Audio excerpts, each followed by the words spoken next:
welcome back to ICTV's newest game show. Say it with me.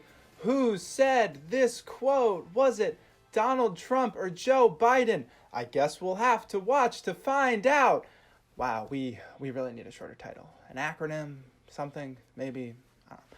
Anyway, I'm your host for this evening, TV's Gavin Berger. Today we have three wonderful contestants on the show. Could you please introduce yourselves and maybe tell us a little bit about yourself? Hi, I'm Jay. I love puppies, and I'm a correspondent on In Other Words. Hi, my name is Emma. I like long walks on the beach, and I am also a correspondent on In Other Words. Hi, my name is Bailey. I typically stay inside during the day, and I'm also a correspondent on In Other Words. Wow, truly a diverse lineup. I can't believe you were all scheduled for the same episode. Well, all right. Well, let me tell you how the game works. When it's your turn, I will read off a quote, and then you will decide who said that quote. Make sense?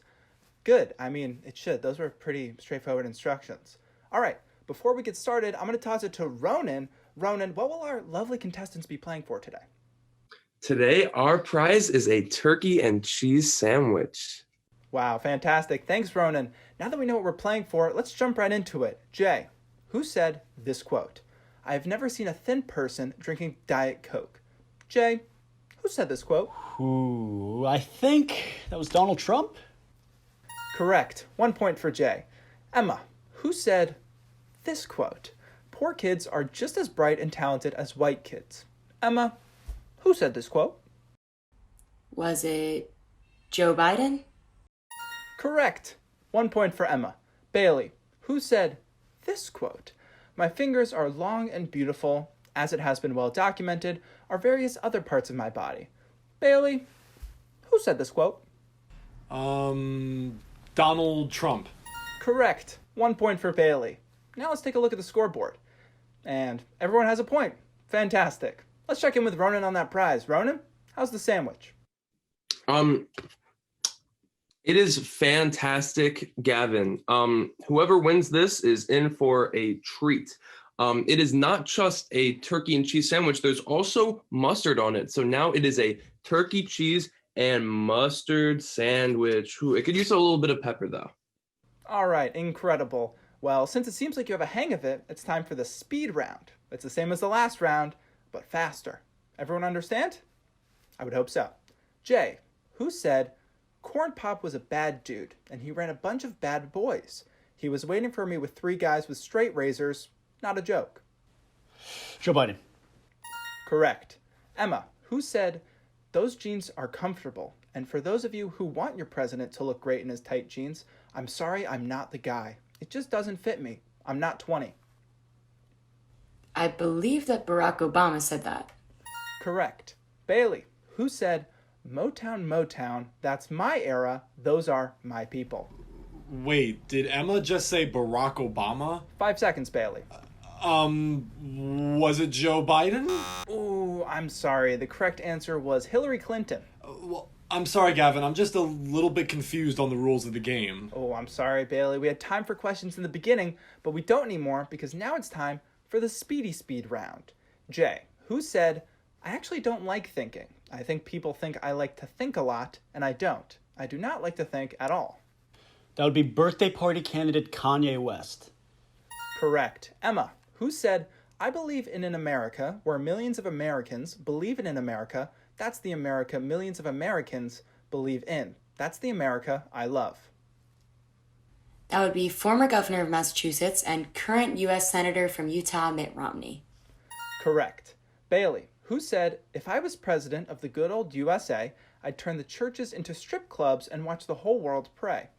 Well, now if it's open to other political figures, I'm gonna go with Mitch McConnell. Oh, I'm sorry, Bailey. The correct answer was Kid Rock. Let's check in with the scoreboard. It looks like Emma and Jay are leading with 3 points each, and Bailey is falling behind with just 1 point. Well, Gavin, I'm still confused on the rules. I thought we were picking between Trump or Biden quotes. I just didn't realize there were other options. Bailey, you don't need to defend yourself. Besides, we don't have time. We need to check in on Ronan with the sandwich. Ronan? You know what? I've always been a glass half full kind of person, but now I think I'm becoming more of a sandwich half here person. But this half still looks great. I guess we'll take your word for it. Now it's time for the final round where each question is worth 1,000 points. We call this the Goo Goo Gaga round for obvious reasons. Hi, I'm so sorry for interrupting again, but what reasons No are there time for questions, Bailey. Time to start. Jay, who said this quote? I really don't think I need buns of steel. I'd be happy with buns of cinnamon. You know, it's a controversial pick, but I'm gonna go with my gut here. I think it's Ellen DeGeneres. Correct. Emma, who said, if a cupcake falls from a tree, how far away will it be from down? Hashtag Jupiter. Oh, that's an obvious one, Jaden Smith. Correct. Finally, Bailey, who said this quote? I'm very pro-choice. I hate the concept of abortion. I hate it. I hate everything it stands for. I cringe when I listen to people debating the subject. But I still believe in choice. Ooh, Joe Biden. Oh, actually, that one was Donald Trump in a 1999 interview. I don't know what happened between the last 20 years. Let's check the scoreboard. Tied for first, we have Emma and Jay with 1,003 points each. And coming in a close last place, we have Bailey with 1 point. Let's check in with Ronan on that prize. You know what? What are even the logistics of having a sandwich be the prize, you know? Okay, it's all gone. I ate the entire thing. I will never forgive myself for the pain I put onto the winner. I'm sorry. All right, well, we'll get that sorted out. Be sure to tune in next time for another episode of Who Said This Quote? Was it? You know, we really need an acronym. I can't keep saying this.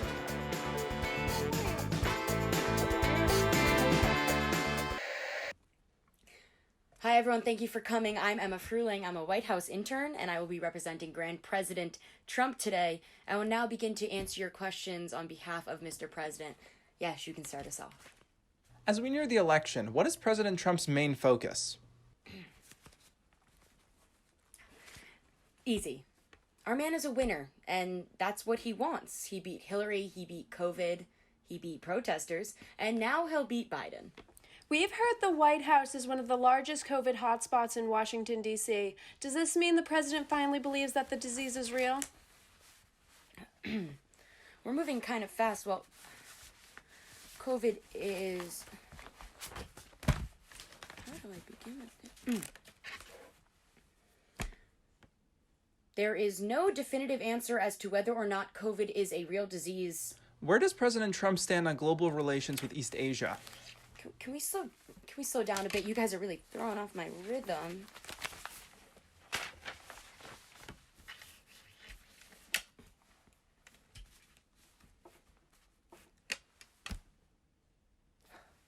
He wants to end China end trade reliance on China once and for all. Sorry about that. I only usually read the bolded words. How do you feel about Trump cutting Obamacare without stating an alternative? Wait, he cut my healthcare plan? Did you say Obama? Now that the KGB runs the USA, do you have concerns about what happens if Vladimir Putin and Donald Trump break up? They're dating? Hold on. I know I missed an episode of The Bachelor. Give me a second. Did you hear Trump was endorsed by Hootie and the Blowfish and the controversies surrounding them? Endorsed by who? I'm sorry. Yeah, that's all today. Bye. Hey there, I'm Caroline. And I'm Chris. And I'm Shen. And we are the producers for ICTV's In Other Words. Now, it's nearly official at this point that Joe Biden is president-elect and therefore the 46th president of the United States. What does this mean going forward? Now, In Other Words is happily bipartisan, but we can't help but recognize the major changes that are going to occur with the changing administration and things that won't. Now, while Trump and Biden may seem like the most different people on the planet, they do still have a few similarities. They're both almost double the age of Pete Buttigieg. They don't quite understand the concerns of the lower class, and one probably wets the bed, but I'll let you decide which one that is. So what will change is the people that they decide to surround themselves with. Biden is likely to appoint a cabinet that's bipartisan in a unification effort. But this is a very, very stark contrast to what Trump did in his cabinet. He went for a fun mixture of red-hot nepotism, the women from church, and all the guys who interpreted Wolf of Wall Street as a Khan Academy tutorial. Now, a bipartisan cabinet isn't unprecedented. Barack Obama did the same thing. Biden is to Obama what Rudy Giuliani is to 9/11. He was there, didn't contribute anything, and he talks about it all the time. Watch out for Borat. Other things Biden is expected to bring back from the Obama administration include a sense of humor, a crippling fear of Mitch McConnell, and people of color in positions of power. Speaking of, possibly the most historic part of this election is the first female president in American history. It's Vice President-elect Kamala Harris. Now she's historically second to a man. And with the first female vice president comes the first ever second gentleman, Doug. I named my second gentleman Chris, and I long for his touch. Stop. Stop. Stop. Now, stop. That title is outrageously fitting for a man named Doug, and I can't explain it. I just know it to be true. While we're on the topic of spouses, Dr. Jill Biden will become the First Lady. Dr. Biden, a community college professor, plans to continue teaching as First Lady, just as she did as Second Lady. Can you imagine teaching a college class while being First Lady? My professors can barely teach a class and work web camera at the same time. I can barely take one during a pandemic. And honestly, I still don't believe that George Bush ever even took a college class. In all seriousness, this is a historic moment for our country. Things are going to change, and some for the better, some possibly for the worst. But we must try to come together as a country. We can't agree on much in this nation anymore, but I think we can all agree that the last 4 years have driven us further and further apart. And whether you voted for Joe Biden or Donald Trump, you all took part in a historic election. More people voted in this election than any other in United States history. Of just the roughly 100 million mail-in ballots received, 8 million of them were from the first-time voters. That's great for democracy. Yeah, that's such a promising start. But honestly, we don't know what's going to happen next. And the best part is, you don't either. I mean, unless, of course, you write for The Simpsons. But we all know one thing for sure. It's going to be an interesting Thanksgiving. In other words, we've got this, America. Oh, hey there, sexy. Politics got you down this holiday season.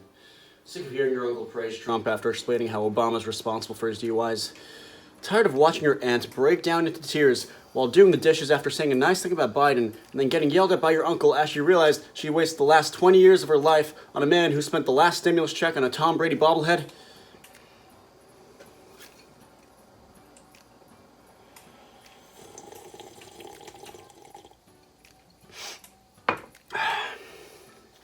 Here are 5 ways to steer the conversation in a good direction when things get a little too political.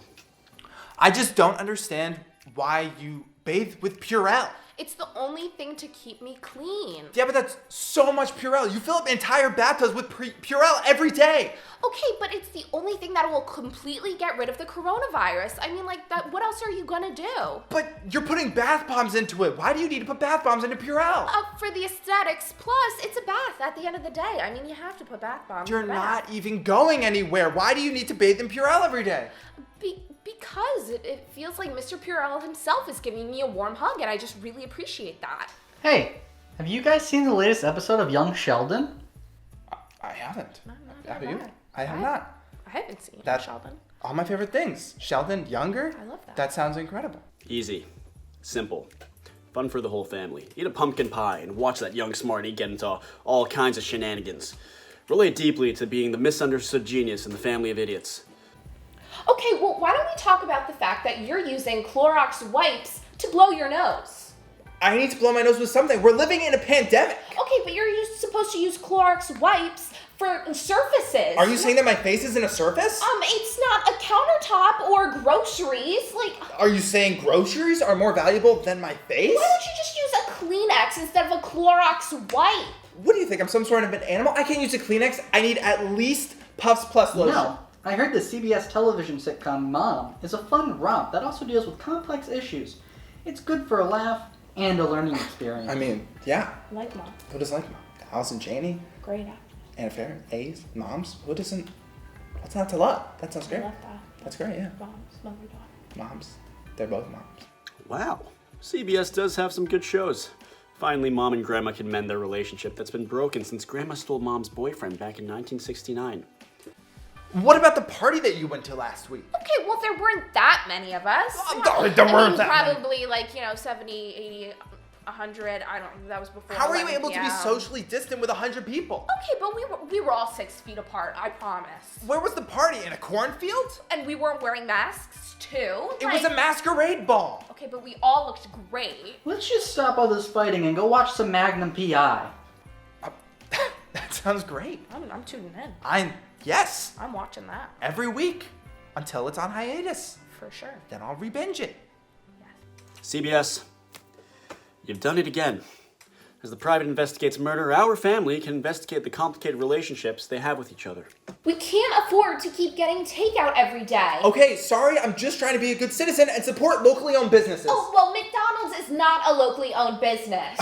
Okay, well, at least I'm eating socially distant outside. Okay, but you're just sitting alone in the backyard. Like, I like to be one with nature. okay, but when it's raining and you're just sitting alone, not even near a restaurant or other people? Maybe I'm just trying to feel like an environmental science major. Why would you want to be an environmental science major?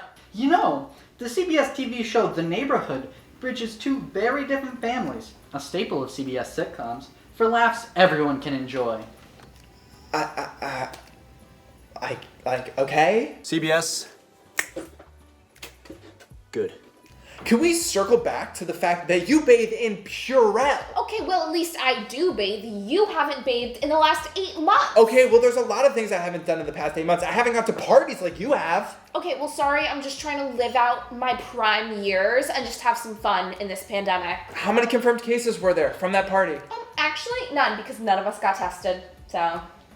I can't argue with that. That's fair. Yeah, that's fair. And let's not forget that you use Clorox wipes to blow your nose. You know, SEAL Team shows America what it's like to be in the toughest and bestest military unit ever created. That's right, civilians. You like freedom? Well, that's all thanks to us. Kiss the ground we walk on. No. Why? I prefer NCIS. I'm not gonna watch SEAL Team. I'm not gonna do it. I can't do it. You know what I will watch though? Young Sheldon. Young Sheldon. Bow ties, tiny khakis, A little smarty pants. a little squirt, a little cutie. Yeah, no, that's a show. They should go back to that one. Yeah. All right, look, you got us. This is just a commercial for CBS, all right? Please just watch the CBS fall lineup. We have good shows, we swear. We even have that Star Trek show on that streaming service that no one has. Please just forget about the politics and remember the mediocrity that is network television.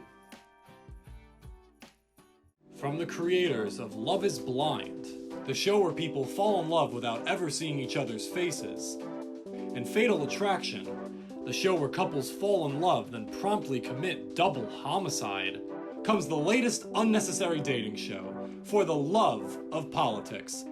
Join me, Bailey Wilkinson, as an undecided voter picks who has her heart this election season. I'd like to give all of you beautiful guys and women out there a big old smooch. Mwah! You have such lovely shoulders. Reminds me of my grandkids. Tonight at 8 p.m. Are you sick of the same old boring toys? Yeah. Well, you're in luck. Introducing the new product from Hasbro Toys. It fights, it shoots. It's the brand new Pole Watchers action figure. Whoa! Yeah! Protect your right to concealed carry with retractable rifle arm. And for the girls, play dress up with interchangeable MAGA merch. The silent majority will be silent no more. The Pole Watchers doll comes loaded with 7 different phrases. Simply pull on the rifle to hear it speak. If you don't like it here, then you can leave. It's called dark humor. You commie snowflake. I had no problems if they came here legally. You commie snowflake. My facts do not care about your feelings. If women want equal rights, why don't they sign up for the draft? The Irish experienced slavery too. Yeehaw! Buy the additional carrying bag so you can bring poll watchers right to the polls, where you can just hang out and obey the law. Remember, if it makes people uncomfortable, that's their problem.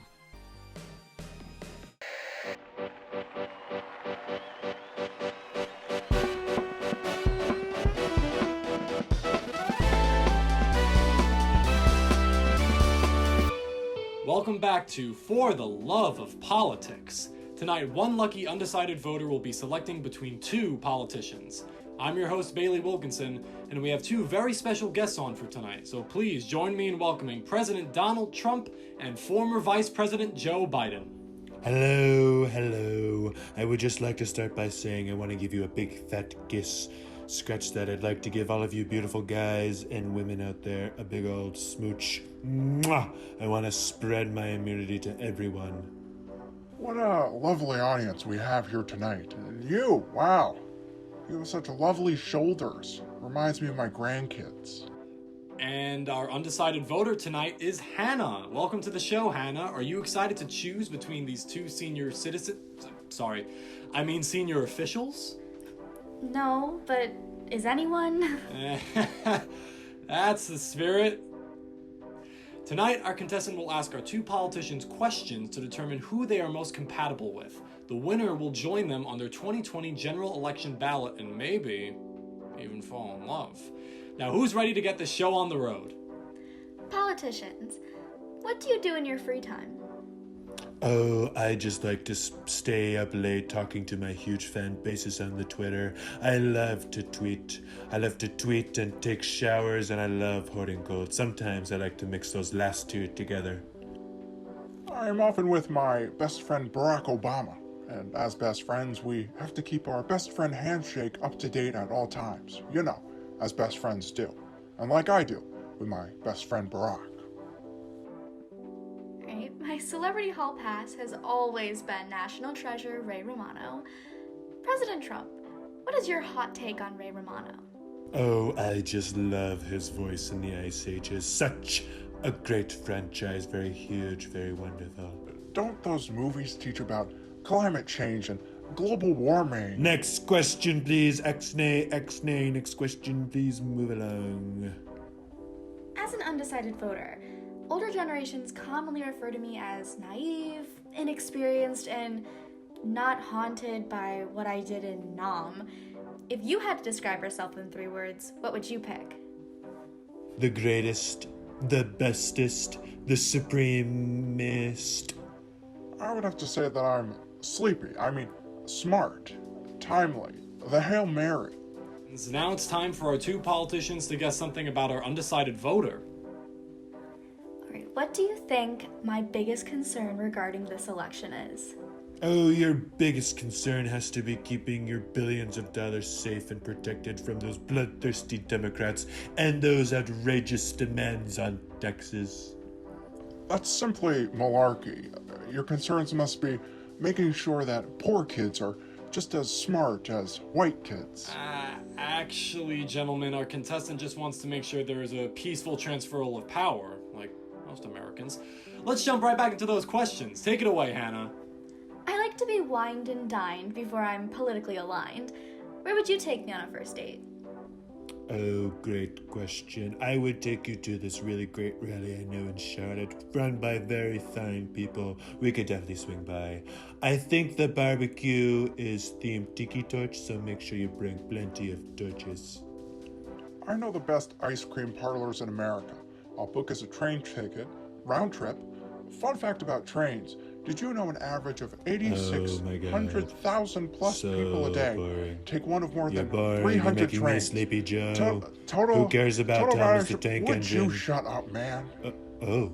Total ridership is now more than 31.5 million passengers a year, and we will be able to hit all 50 safely and effectively thanks to trains. Wow. Well, I'm glad that Hannah here has great taste in much older men. What's your favorite movie? I don't know if you know any of her works, but Miss Daniels has a fine collection of films.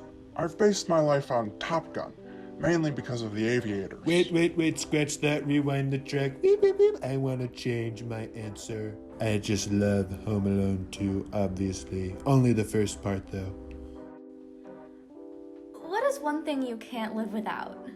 Bronzer. Ice cream. No trains. No, wait, ice cream. As a member of Gen Z, my biggest inspiration is Googling myself. Who is your biggest muse in life? I would have to say shoulders. I could never resist a nice, stiff, obviously uncomfortable shoulder. You know, I take much pride in the delicate, supple beauty of my daughter. Ivanka, what a supple creature. What show did you binge over quarantine? Quarantine, what is this quarantine? I've never heard of her. Huh. I tried to watch Tiger King, but Jill kept hogging the Netflix account to rewatch Schitt's Creek. Yeah, Schitt's Creek, what I like to call our capitalist swamp of a society. We live in a society. You are all very interesting individuals with very specific tastes. And lastly, President Trump, will you condemn white supremacy? I mean, what do you want me to say? I mean, what do you want from me? Wow. Swing and a miss on that one. Big whiff. Easiest question tonight. Well, that's all the time we have for questions. Hannah, what's your answer gonna be? Oh, and she's gone. Yeah, my producers are saying that she left a note on her chair. What did she say? How did we get here? Yeah, how did we get here, America? Anyway, that's all the time we have for tonight, folks. Thank you for joining us here on For the Love of Politics. I'm your host, Bailey Wilkinson, and we will see you next week. Voter fraud. It's the talk of the town. It's me. I'm the town. Now, you might be saying, Shen, you may be a 20-year-old man-child with the boyish charm of a young, ethnically ambiguous Leonardo DiCaprio. But what makes you qualified to speak on the topic of voter fraud? And that is a great question. So let's ask the Director of Radio Programming and ICTV at Ithaca College, Jeremy Menard. Jen, can you say that again? What did you say my title is? The Director of Radio Programming and ICTV at Ithaca College. I'm the Manager of Television and Radio Operations within the Roy H. Park School of Communications at Ithaca College, serving as the General Manager of Ithaca College Television, also known as ICTV. There you go. Awesome. Okay, but Jeremy, I really just wanted to ask you, what makes me the most qualified person to talk on the topic of voter fraud?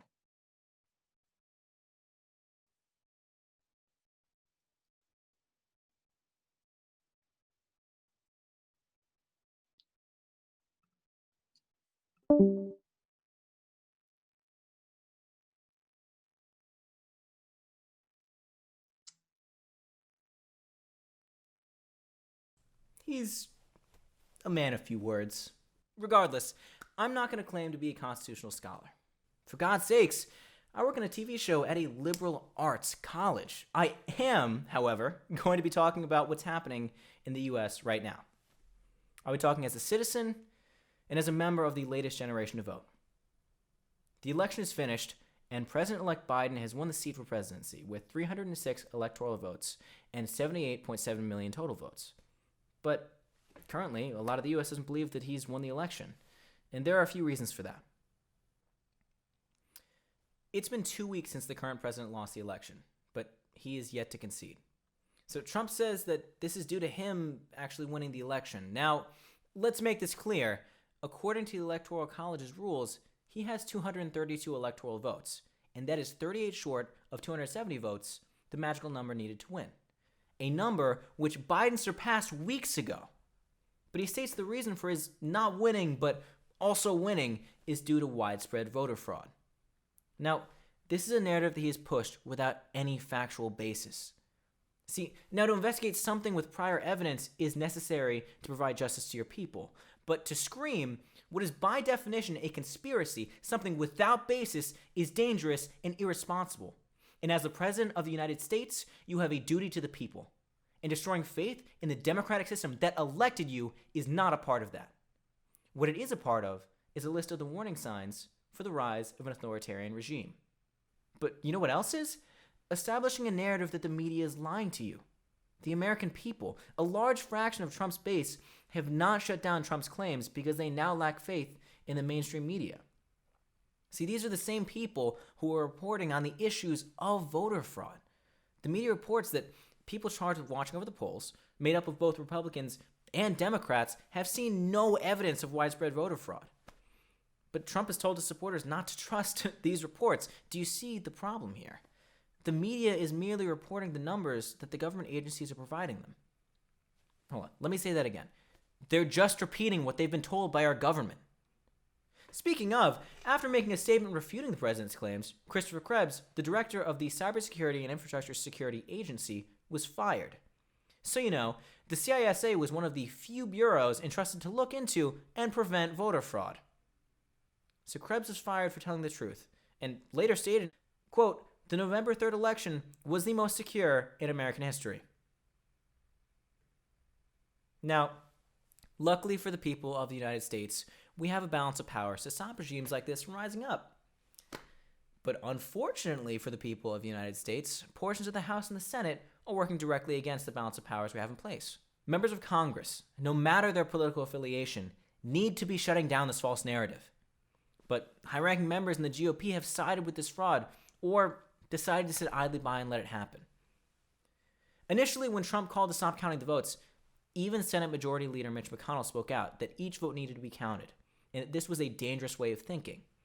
But now leaders like Senator McConnell and Senator Lindsey Graham have propagated and spread Trump's claim of voter fraud. Now, you might be thinking this could be because they believe that voter fraud actually occurred, but I would give you two responses to that. One, many of these lawsuits that Trump initiated claiming fraud have largely been dropped due to lack of evidence. And two, Senator Lindsey Graham actually stated the reason why he and some of the GOP support this idea. Quote, "I think that what would hurt our chances in Georgia is if we don't put these systems under scrutiny." Meaning, if we don't scrutinize these election results, we could hurt our chances of riling up our base and turning them out in January. This is about Georgia's runoff election. See, this election will determine whether or not the Republican Party will keep its majority in the Senate.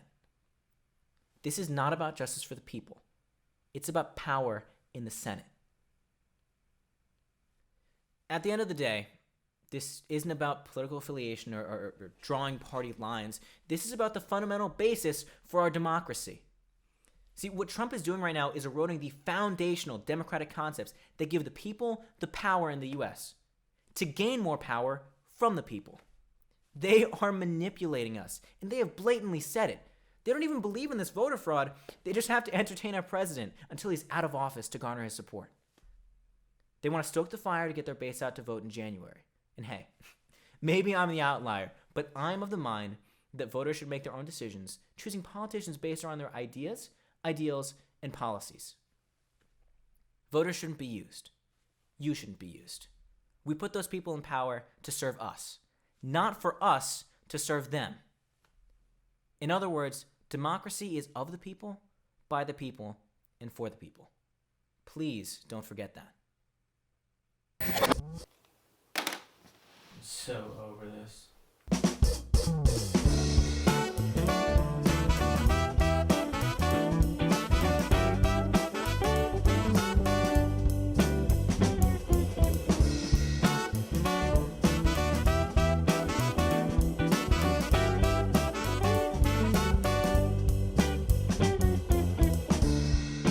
Jumping up on the table, everybody gets the cable.